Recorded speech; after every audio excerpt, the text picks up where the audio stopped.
So this story took me by surprise a few days ago. I featured it on the radio show I do on SAFM, and the reaction was something I could not have anticipated. Therefore, we're taking it forward. Toys R Us and Babies R Us South Africa, a leading retailer of toys and baby products, has received the Competition Commission's green light to acquire 13 Toy Zone stores in Gauteng and Durban. The company says the move aims to improve access to toy and baby products, especially in high-traffic strip malls, what's known as strip malls. The timing comes ahead of the festive season and when demand for toys traditionally spikes, with prices continuing to be an issue for many South African families who struggle sometimes to afford basic toys and baby goods. So let's take the conversation forward. I'm joined by Toys R Us and Babies R Us South Africa Chairperson, Dr. Phumla Mnganga. Good afternoon, and thank you for joining me this afternoon. So as I say, this is a conversation that took me by surprise, right? You received the approval of the Competition Commission for this transaction. Tell us why this is a transaction that you are pursuing as Toys R Us and Babies R Us, and how it fits in with what you're trying to achieve. Good afternoon to Lasizwe, and good afternoon to the listeners. Toys R Us is effectively trying to entrench its footprint, and as you mentioned earlier on in your introduction, into the strip mall segment. The strip mall segment is distinctive in that it allows for accessibility, it allows for availability easily for your customer and your consumer, and also affordability. So just tell me how it will all work then once the transaction has reached final close. So this approval by the Competition Commission is a major step, but what will be the end result in terms of the group as a whole?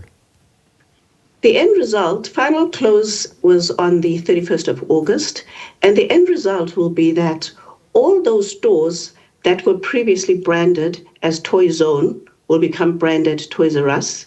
And Toy Zone was a specifically distinctive toy play without necessarily the Babies R Us offering in the stores. Mm-hmm. So what you will see now in the strip mall that were previously Toy Zone is the Toy Zone offering and also the Babies R Us offering. And the Babies R Us offering is quite important because if you think about it, Tulasizwe, mm-hmm. parents would prefer, or even if it's grandparents or aunts or uncles, would prefer just to drive or walk into a strip mall in order to buy a pram, in order to buy a car seat. It gives them convenience, it gives them ease of access, and it gives them the ability to simply obtain rockstar parking in order to go specifically to the store that they seek to go to, in this case Toys R Us, and quickly nip out and go back home. Yeah, and I keep saying that the story took me by surprise, and I suppose I need to explain. What I mean by that is that the resonance that it found is what took me by surprise, and that simply has to do with the conversation that started happening about the toy market.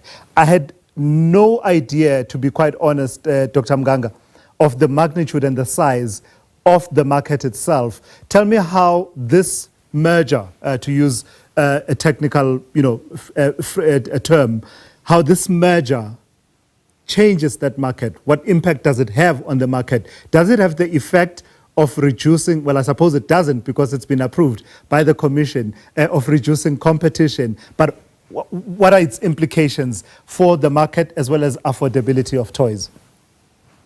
Just in terms of the first point that you made, which is that the discussion took you by surprise, it shouldn't, because parents across South Africa care deeply about what they shop for their children and and even their older children. So parents are emotional and they want the best for their children.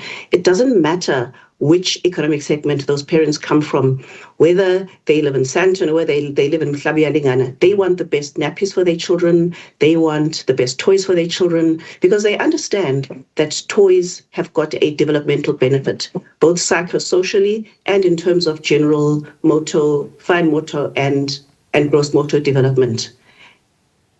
The market itself is being estimated. A lot of research houses have given numbers on the size of the market. Mm. The market itself is very difficult to quantify simply because if you think about it, your big box retailers all sell toys. So your big box retailers in South Africa all sell toys.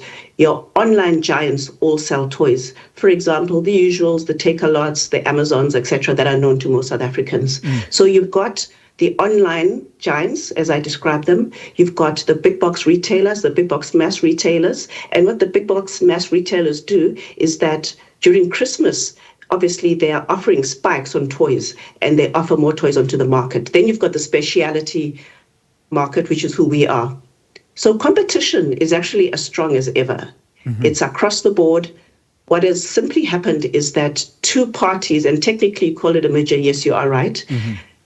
Technically, two parties have come together in order to create scale and to create an ability to compete with the bigger players locally and internationally. The bigger players are able to obtain cheaper toys because of economies of scale, and that is something that we want to do. And just to deal with the fundamental point here, will prices increase? No. In fact, on the contrary, the fact that we will have greater buying power means that we will be able to keep a hold on prices, because it is critical for us as Toys R Us that toys are affordable. Yeah. Toys are affordable to all South Africans. Toys are accessible and toys are available to all South Africans. So will the prices go up? No.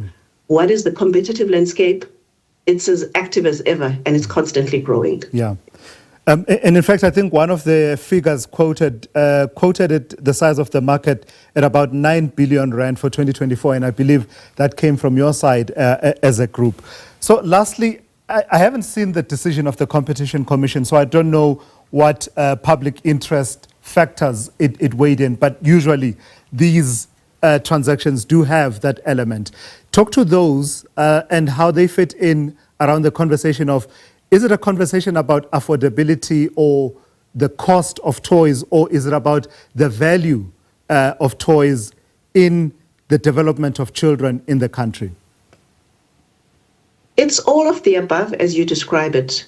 I think the Competition Commission understood where this market is going. They understood that the competitive market for toys is not exclusively in the specialty or the independent stores. It is across the board. And therefore, in making this decision, the Competition Commission understood that toys must be affordable to all South Africans. They understood that toys must be available to all South Africans. And I think that they also understood that the cost of toys is influenced by the rand dollar, by the exchange rate, because a significant proportion of toys in South Africa are actually imported. As such, I think the Competition Commission considered all of the above, as you describe it, in making this decision, and we welcome it. The main consideration that was also perhaps major in their minds was the retention of jobs, especially on the retail and the operational side. All right. I've got to leave it there. Thank you for your time and just sharing some of those details. That's Dr. Phumla Mnganga, who is the chairperson of Toys R Us and Babies R Us South Africa.